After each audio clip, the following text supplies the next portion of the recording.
Salam sejahtera, anda bersama saya Rizal Zulkapli dan ini Niaga Awani. Pada awal Julai, Bank Negara Malaysia lapor terima 29 permohonan untuk lesen bank digital di bawah Akta Perkhidmatan Kewangan 2013 dan Akta Perkhidmatan Kewangan Islam 2013. Bank Pusat itu berkata sehingga 5 lesen akan dikeluarkan dan permohonan yang berjaya akan dimaklumkan pada suku pertama 2022.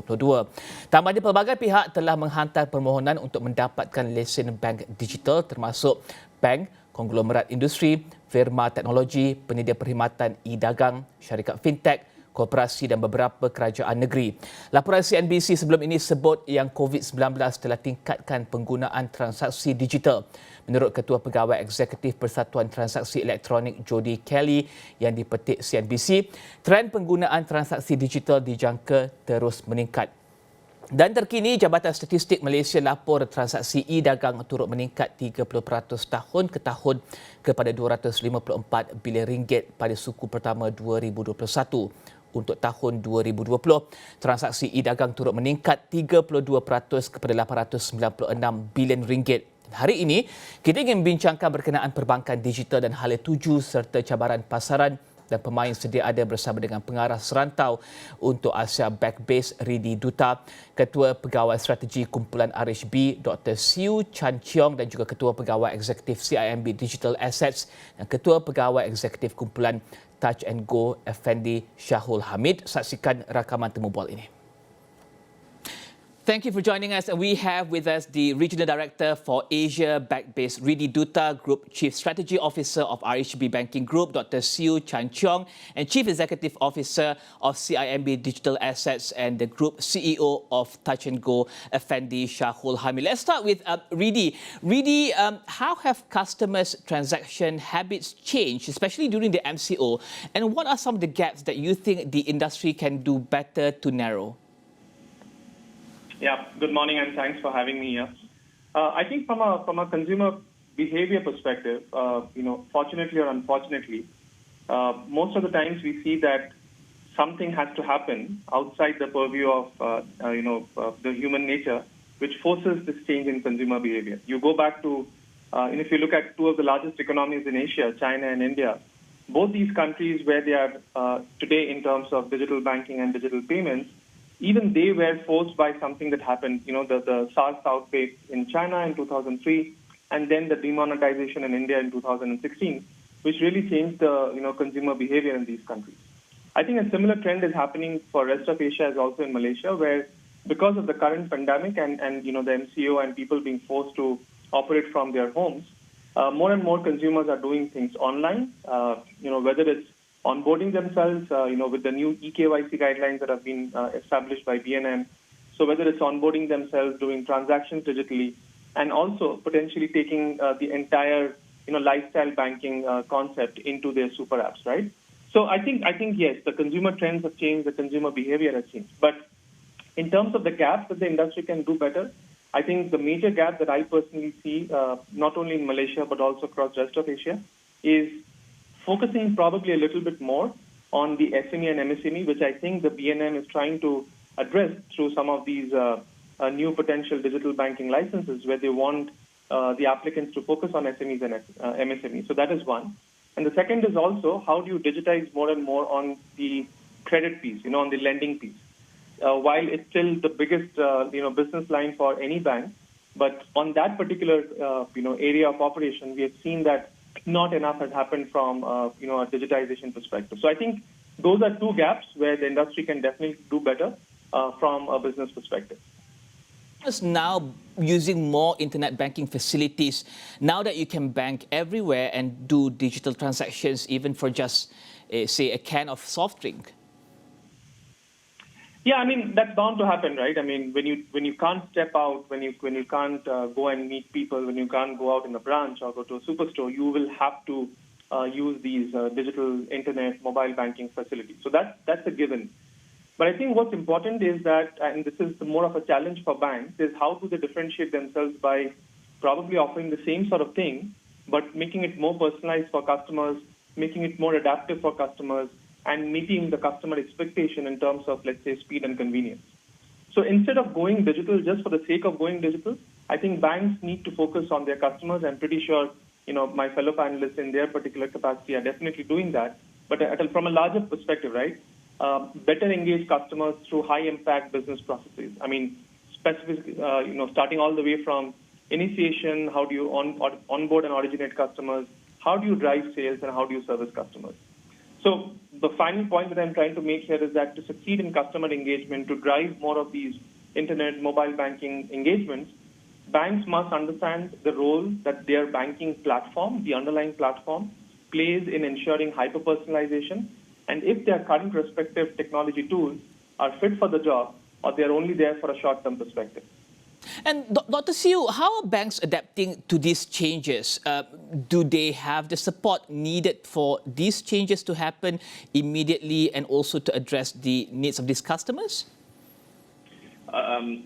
So banks are really doing a few things, I would say broadly, two really for the customers and two internally.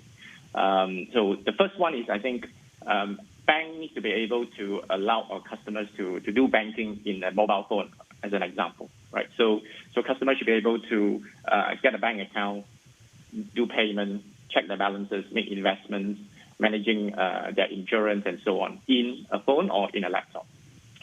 Second thing that I think banks also adapting to do is rather than only offering banking services, banks should also look at how we can let our customers to run their business, whether it is a personal business or a company business, through a laptop or a phone. This means that you have to work with different ecosystem players in offering non-banking products. As an example, if an SME, you should be able to connect your accounting activities, payroll, inventory management, all these different digital operations with the banking services. So that as far as the SME owners is concerned, you're not only actually doing banking, you actually have something to help you to run your day-to-day business, and therefore you have more time to think about how to grow your business. So which is basically allow our customers to run their business through a phone or a laptop. Now, the third and the fourth one is more internal, right? Obviously, in order to offer these different digital services and make life more convenient and easy for our customers, banks need to think about how they can use data analytics to offer very personalized services. So it's not only get it through digital means, but also quickly at the right time and the right product that is customized. For example, mortgage interest rates are usually quite standard. When you go to different banks, they're usually a range.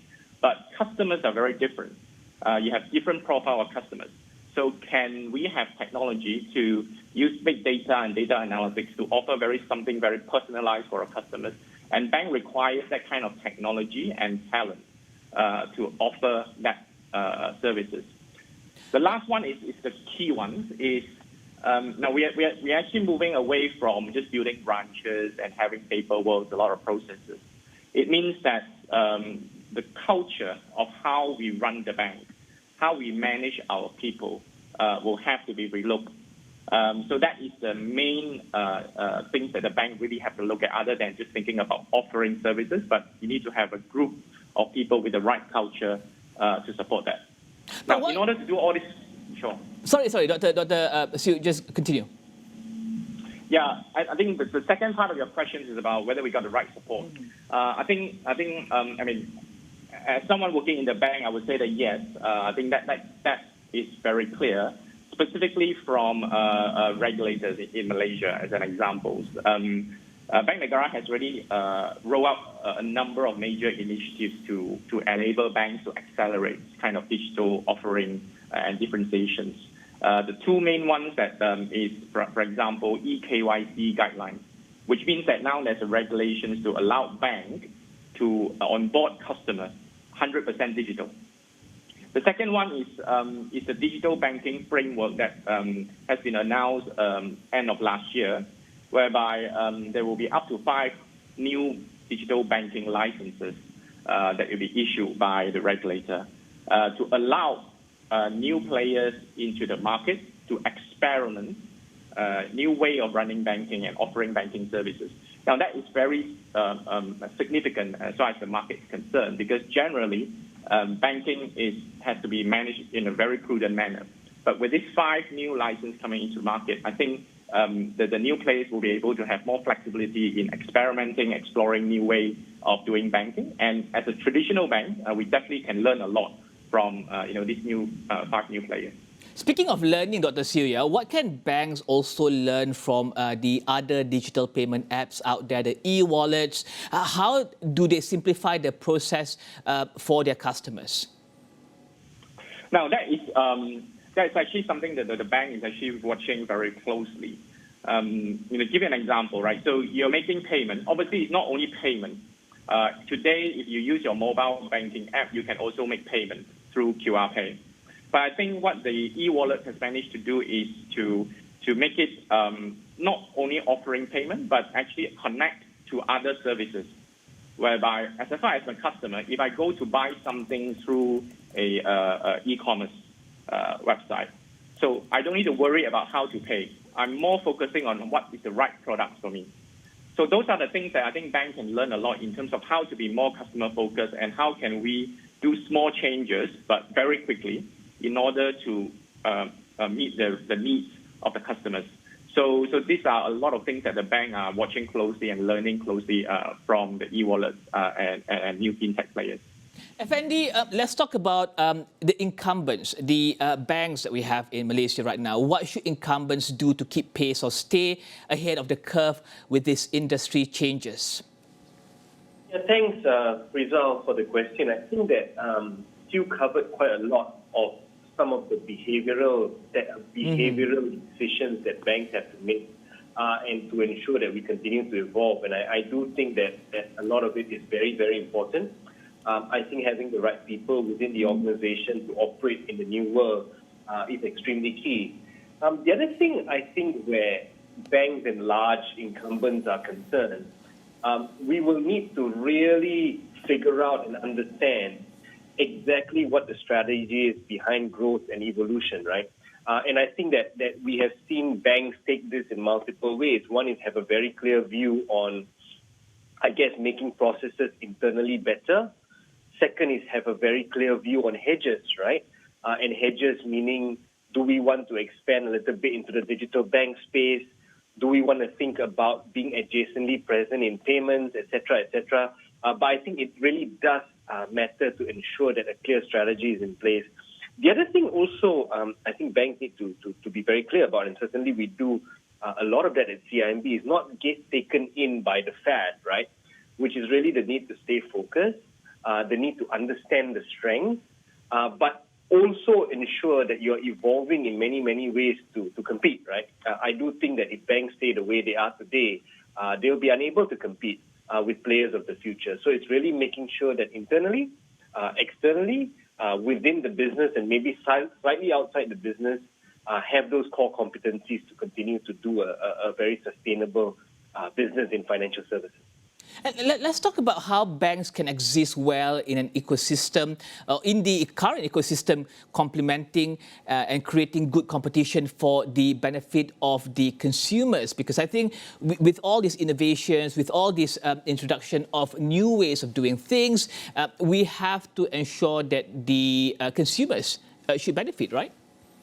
Yeah, Rizal, there are 2 parts to your question, right? Which is one is the idea of competing or complementing with technology companies. I mean, I've always been of the view that the competition or the collaboration between fintech and banking is more than the competition between them, right? And I think that we've always stated that cause. I do think that there's a whole bunch of abilities and services that can be rolled out between these 2 players. And if you look at the examples in North Asia, although, yes, the payments companies like Ali and WeChat Pay, they roll out lending products, but a lot of the times those lending products are backed by the banks, yeah? So I think that this is all about, at the end of the day, drawing back into the second portion of your question, right? Which is how are you evolving to customer demands and how are you evolving to customer asks? And I think that those kinds of evolution will see banking collaborate more with technology, and the winner is going to be the customer, both in terms of rates and more so in terms of experience and usability, right? So I do think that some of the things that the regulators are doing within this country is going to encourage a lot of that. Like today, for us, the Touch and Go e-wallet, the financial services that we put through it are all in collaboration with either banks, insurance companies, asset managers, and I do think that the complementary nature will continue and the winner is going to be the end user or customer. And thank you very much, Shahul, for that. Riddhi, before we end the interview, let's get a bit from you before we end the interview. Share with us, we've got these two reps from these two banks in Malaysia, but is the trend similar across Asia or across Southeast Asia at least? I would say broadly similar. Whether it's consumer behaviors, whether it's what banks are doing, whether it's how the competition, more from the neobanks and the so-called new digital banks. I think it's a similar trend that I see across the region.